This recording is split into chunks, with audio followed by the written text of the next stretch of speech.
locked in to the Sounds Like Fun podcast.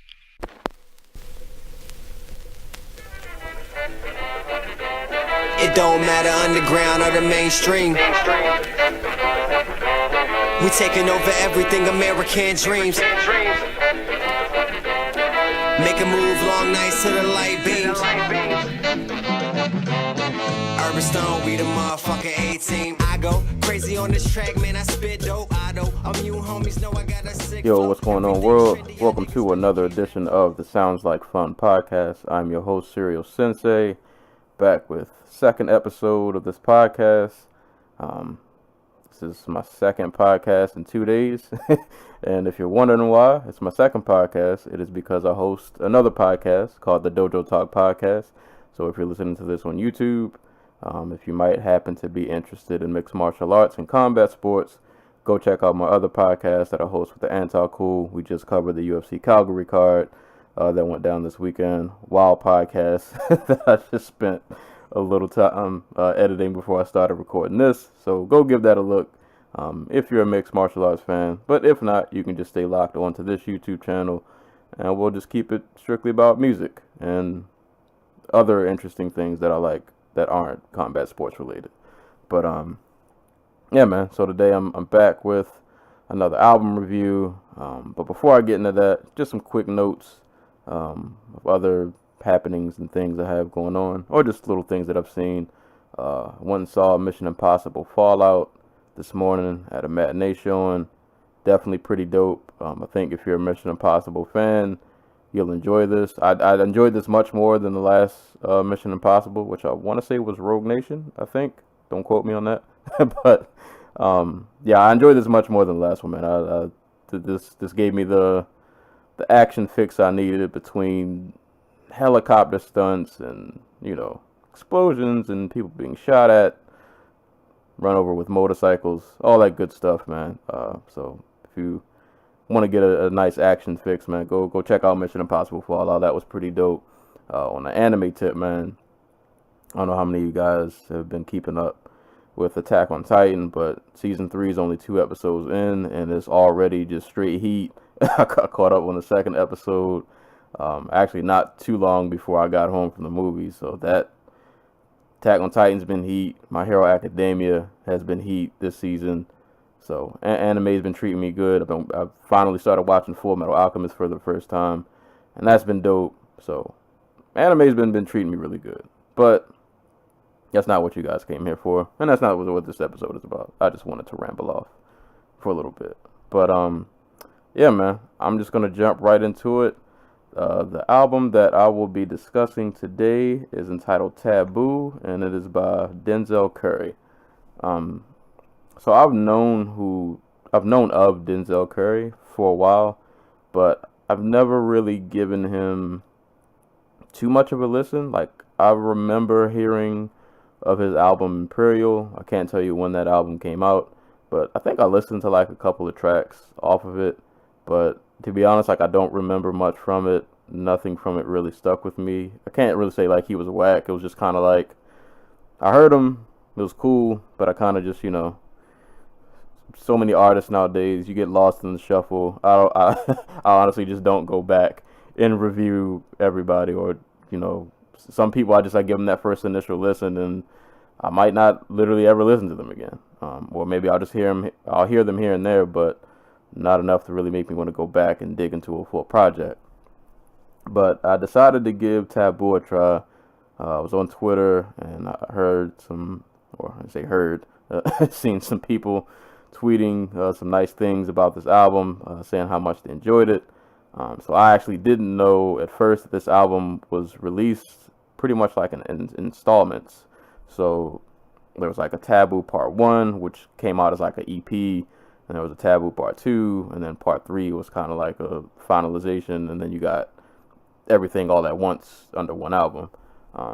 And then like each part represents, I guess, like a different part of the album. So like Taboo Part 1 was light. I think Part 2 was supposed to be gray, and then like Part 3 is supposed to be dark. And those all Voltron formed together for a full album. Kind of reminds me of Tone Deaf's rollout for Polymer. Just throwing that out there. It's a very, very similar rollout. Not saying he's biting, but Tone Deaf did the same thing for Polymer. If anybody knows who Tone Deaf is, if you don't, you can go to the Dojo Talk podcast, where I also used to review music, and check out my Tone Deaf Polymer review, and you'll know what I'm talking about. Or just search it on YouTube. You'll understand what I'm talking about. Just conceptually, the way the albums were formed is just very similar. But yeah, I just decided to give this trial on a whim. I heard some good things, so I listened to Taboo Part 1 while I was at work, and I enjoyed it. I listened to a little bit of Part 2, and I was like, you know what, I'm just going to give this a shot. So, full project comes out, and yeah. all I can tell you about Denzel Curry, he's an MC from Florida, and this is his third studio album. Other than that, I don't know a ton about him. Like I said, I've given his music a listen before, just kind of here and there, nothing too serious. But this is my first time sitting down, like willingly wanting to give him a full listen. I didn't really have any expectations. I wasn't sure what I was about to really walk into. But I liked what I got. Not all of this album is for me, but there's enough on this album that I enjoy. That I think there'll be some joints on here that I'll return to, and there are a lot of things he did on this album that I definitely like. So I don't even really know where to start. Like when I first put this album on, it's kind of wild because the opening track, the first two tracks kind of set you up for one thing, and then the album takes a totally different direction as a whole. But I kind of like that Denzel has a pretty decent variety on this album. Like he can be soulful, it can be introspective, but then I think for a good bulk of this album, in the few moments when it's not slowed down and things are a bit more on the chill side, it can be very frenetic, but it's also like very dark. It's kind of heavy, but it definitely booms. It definitely knocks, like sonically and just in terms of production. And I think that production, it matches his flow. Like Denzel, just at times he can be just as frenetic as the beat is, just as dark as the beat is. His cadences work well with these flows. I think he definitely, I'm gonna say, sounds like his contemporaries. I think his style and some of the flows he uses leans towards more. I think someone who listens to like mainstream hip hop and rap, I could see them being a fan of this because I think his style leans towards that. But I also think he has his own little like touch, little like special flair that he kind of puts on it that kind of makes him stand out from everyone else. Definitely in terms of topics and things that he talks about. But production, man, I gotta give production shout outs on this album because I think the producers that he worked with, like I said, they gave him a good mix of like I said, tracks that were soulful. Some tracks are just straight bangers. A lot of them, like I said, they're really dark, they're really menacing, but it really fits his style really well. So production credits, at least that I found. So I apologize if anybody made a beat on this album and your name it's not a name that I'm about to list. But we got Charlie Heat, M Soul, Fanatic and Zach, Mickey the Grand, DJ Swish, HWLS, Illmind, Ronnie J, Hippie Sabotage, DJ Dahi, and Jay Graham. So shout outs to all of those producers, man. They definitely, I think, gave Denzel a sound that that definitely works for him. It works for his style. I think it also, it like fits the album and like the name of the album and just like the overall, I think, like mood and messages that the album was trying to convey. So definitely props to that. Like I feel like this album it's not, I don't know if you could say it's a concept, but there's definitely just there are themes and messages and like it definitely it ties together. Like I think by the time you finish the album, you kind of understand why the album was called Taboo, and you kind of get what he was going for. So definitely shout outs to producers. But as far as Denzel, like I said, this was my first time listening to him, so I didn't know what I was gonna get. and I got a lot. There was a lot. There was a lot going on with this album. Like I said, the first two tracks, which I think were Taboo and Black Balloons. So it starts off, kind of soulful, melodic. He's doing a little bit of singing. I'm like, all right, this is cool. I can get with this. This is a nice vibe. His flows are good. He's pretty good rapper. Not, punchlines aren't anything too crazy. It's nothing that's really gonna go over your head. But he's still like competent enough as a rapper. Like I said, his delivery is really good. He can flow well. His presence and just like his energy make the tracks interesting to listen to. So I'm like, all right, I can get with this. And then after Taboo and Black Balloons, this album kind of just hit a switch. I remember getting to the track Sumo, and that joint just slapped me right in the face, like straight just banger, like just straight banger. Like he has a lot of tracks on here that are just, if he's not touching a certain topic, he definitely can be braggadocious. So he's definitely got a couple of those just kind of just hype tracks, man. They just slap you right in the face. But it's a really good mix, and I think that's what I appreciate about this album is even underneath the sound, because I think at surface level, if you just play this in the car and let somebody just listen to 20 seconds, 30 seconds, they probably would just think, oh, this is just he's just some young kid. I can't say it's mumble rap because he doesn't sound like a mumble rapper at all. But they would probably just think like he's just some young turn-up rapper, not really saying anything. But like when you really take the time to listen to his lyrics and what he's saying, it's not just energetic and hype music. Like there are themes and messages, and just there's a lot going on within the lyrics to unpack. So I appreciated the variety of just topics that he managed to touch. I guess to go into some specifics. The opening track Taboo, where he's talking about kind of like this relationship that he has with this girl, and like he's damaged because of what's going on in his life, and she's damaged because she's being molested, or she was molested at a young age, so she's kind of like emotionally distant, and they're trying to like, he's trying to figure out how to get in close, but he kind of knows what she's going through. So that whole dynamic. So that was just a really, like I said, kind of a really dark topic that he touched on. Then on other tracks, like on Mad I Got It, he talks about themes of jealousy and people who maybe only want to be around him because of material possessions and like his status. And he also talks about how like that affects his mental state.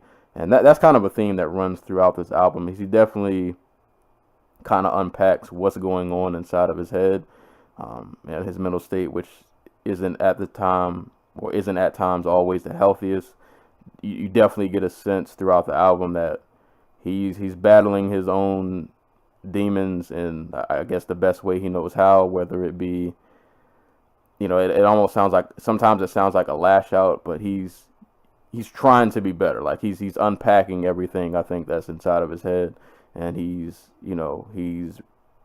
viewing himself, he's looking at the world, and he's just kind of just trying to figure everything out. On other tracks like Sirens with Jid, who had a really dope guest verse, kind of gets not like super political, but he kind of addresses like the state of America in regards to political issues and how just wild and crazy the country seems to be right now.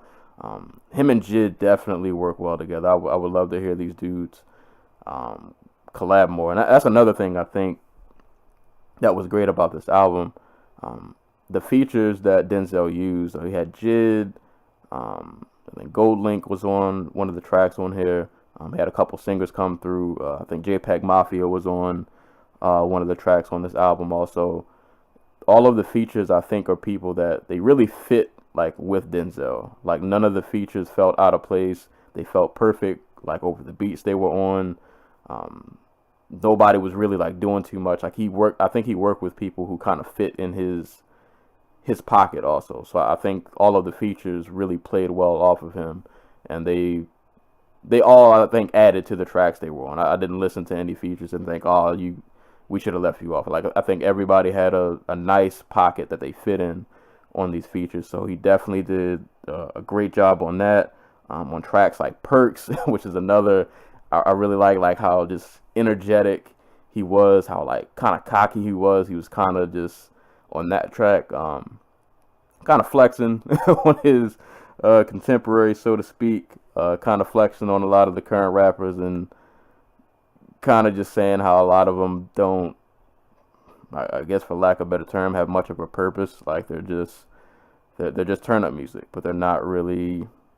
There's no substance there. There's no reason. It's just noise. I guess that's kind of what I got for that track. But I really just like how he was delivering his bars on there. He was just real energetic, real cocky about it. Like he was, like I said, there are moments on his album where he's just kind of flexing. And he's not afraid to let you know that he's confident in what he does. So I definitely enjoyed that track.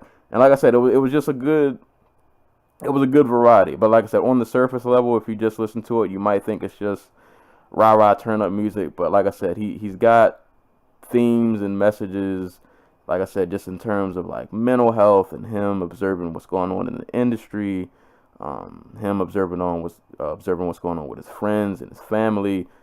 He's unpacking a lot, but it's kind of just with a sound that kind of fits the modern, I guess, times, you would say. But it works.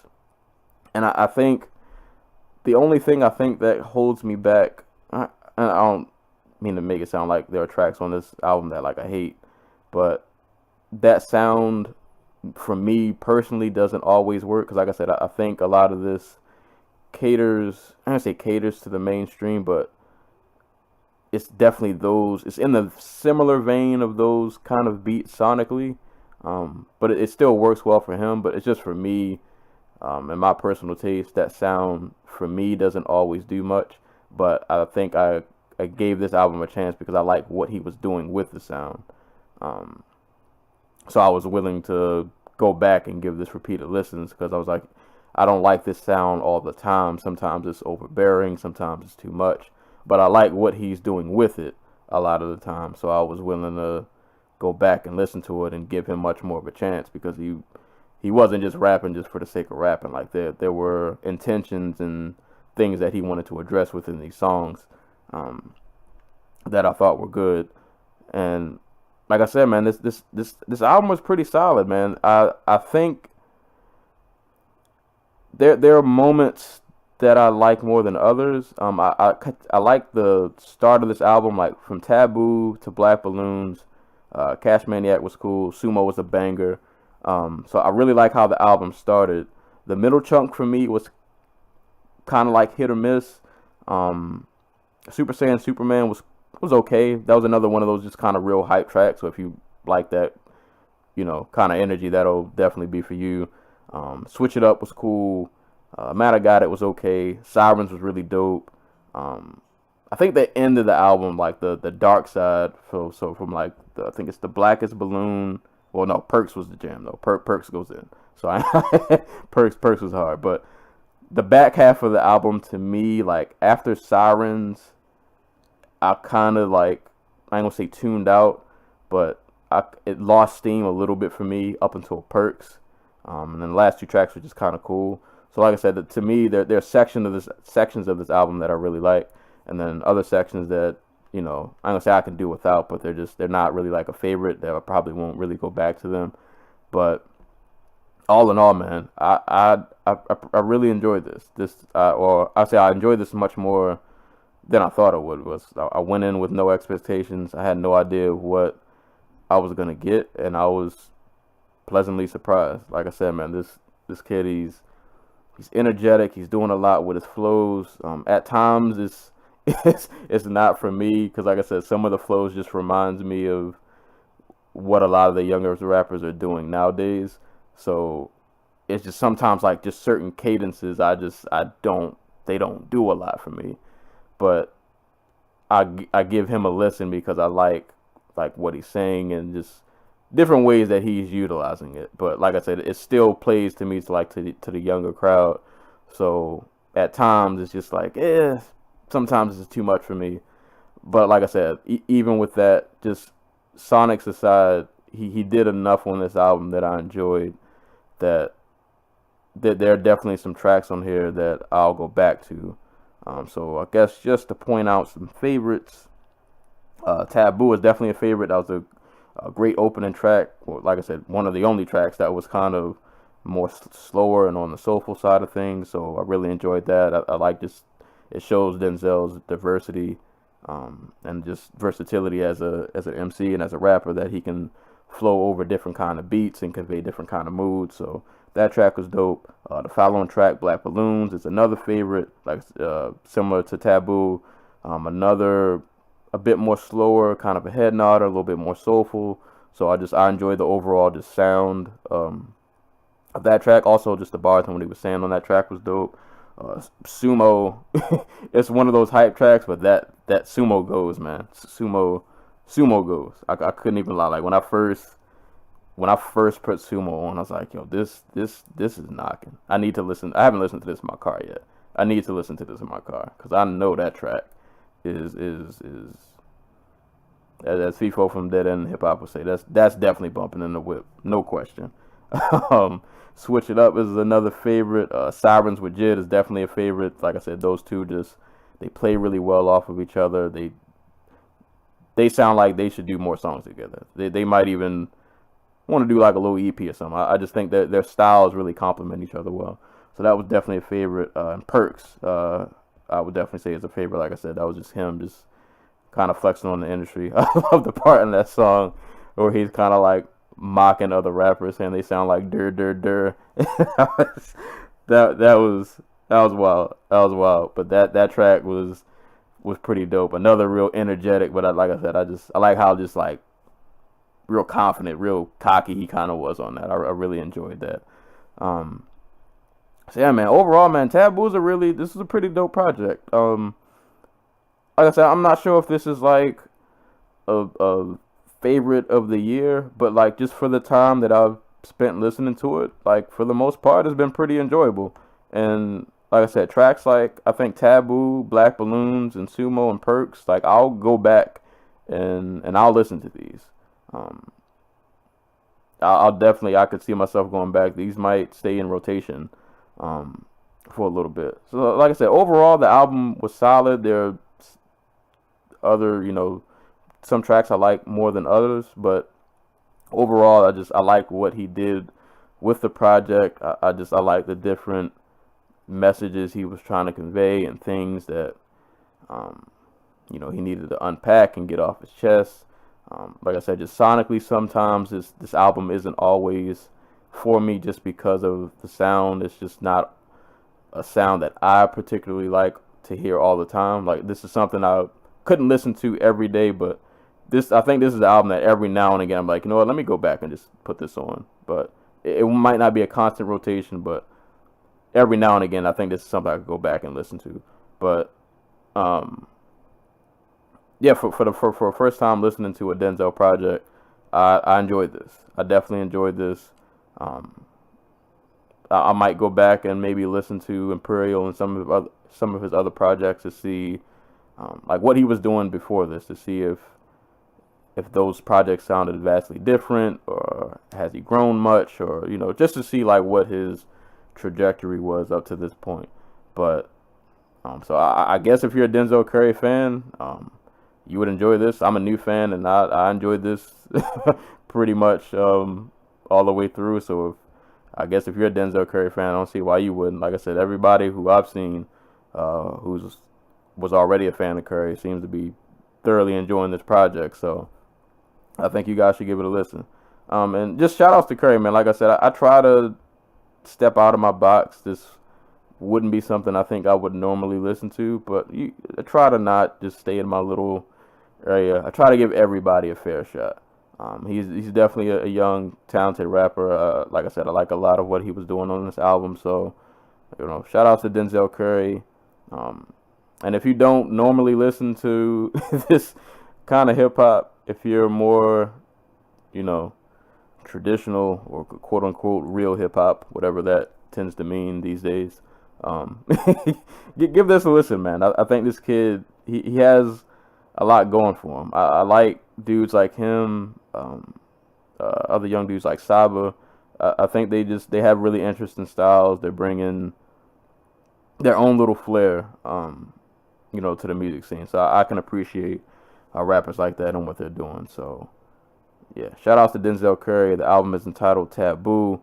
I will leave relevant links in the description below so you can listen to certain tracks and purchase the album, so on and so forth.